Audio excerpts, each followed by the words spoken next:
Hi, my name is Connor Howells and today I'll be completing ACVN Practical Assessment 34, the hemorrhage control of a patient, and today I'll be completing attempt 2 of this assessment. So let's begin now. I've got my anaesthetic monitoring chart here for Jim Bob, as he will be going under an anaesthetic later to suture that deep laceration up on his carpus down from the front foreleg here.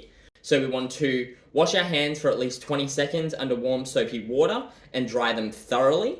Then we want to put on a fresh, clean set of gloves. This helps with stopping any spread of infection, helps with workplace health and safety. Make sure that you're not coming into contact with any of the wound or any of the blood loss as well. And gloves when dealing with a hemorrhage case is the minimum personal protection equipment that is required and must be put on at all times when dealing with a hemorrhaging case like this and we are applying a pressure bandage. So let's move all of this equipment out of the way. So before we begin treatment, we want to make sure that all of the doors within the treatment area and the hospital clinic have been closed as a minimum to make sure that there is no room or area of escape for Jim Bob here to get out of any handling and restraint. So before we begin treatment, we must always have a slip lead readily available on hand. We can just make a makeshift slip bleed to have them ready to be able to transport them out the back for treatment. So we've got this loophole here and you've got the end of the lead. You put straight through like that, creating an adjustable loop here. We then want to pop the loop head through the neck area, making sure that it is securely grasped, but it is not too tight or firm around the neck area, creating any undue stress or pain. We want to make sure that we are always holding the lead. We don't want to be coming over the top of him. We don't want to be looking directly in his eyes and giving him any direct eye contact. Plus, we don't want to be coming over the top of him. We always want to be coming in from the side to make it as easy and stress-free as possible on Jim Bob here, using low-stress handling techniques. So we like to come in from the side. We want to make sure that we use our dominant arm here and we have positioned him securely under the head and neck area. This is to secure his head and neck because he will be throwing and thrashing himself around as he may be in a lot of pain and discomfort with the hemorrhaging bleed. Then we've got our left hand and it's securely placed on the hind leg area to make sure that he has no area to escape restraint or handling. He can also be positioned up against the nurse to maintain good control of him. Let's begin. We will apply our pressure bandage here first. So we like to get our non-woven gauze swabs here, which you can use a clean linen/cloth, which is damp as well. So you want to make sure that you have fully soaked that in to the saline mixture and then wrung it out to get rid of any excess water. Again, you still want to be positioned behind on the rear end and you want to maintain good control of the head here.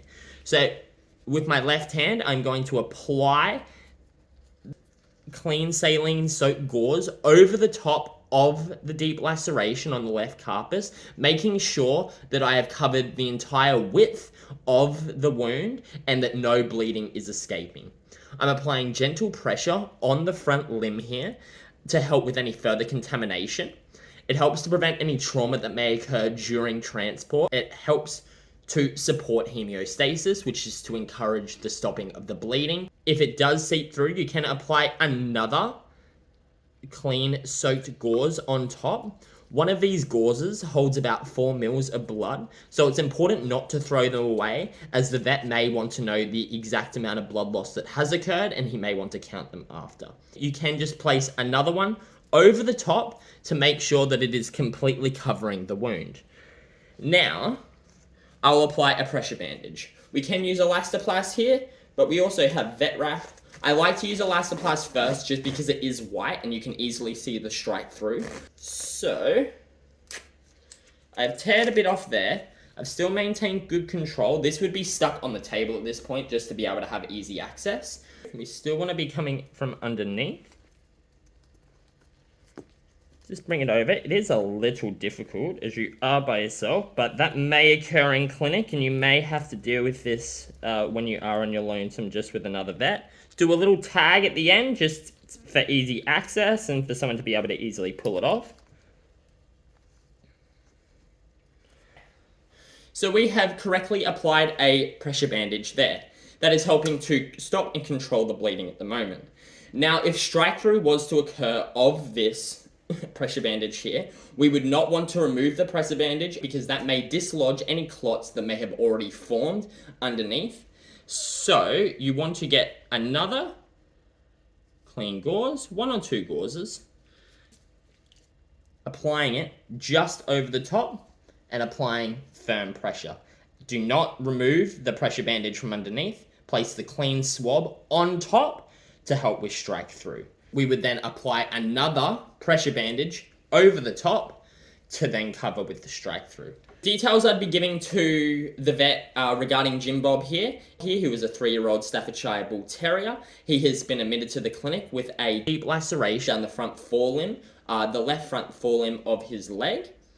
I have correctly applied a pressure bandage to the wound to stabilize it, the time that the incident did occur, and how long he has been bleeding for as well. The TPR, CRT, the vital check signs that I have already conducted, and I would relay them to the vet. Then writing down all of this information here on the anesthetic monitoring chart. They would also be later written onto the patient file on IDEXX Neo. When bringing to the clinic, it is important that we check the patient vital signs upon arrival, as this will ascertain to myself as the nurse if Jim Bob needs to be immediately transferred out the back for immediate treatment by the vet, or if he is stable for a period of time. And it is very important that they are accurate, that they are all documented, and that they had all been advised to the veterinarian on duty. And speaking to the client, I would remain empathetic and be calming and reassuring when talking to her, not to sound stressed or rushing. That is everything for today.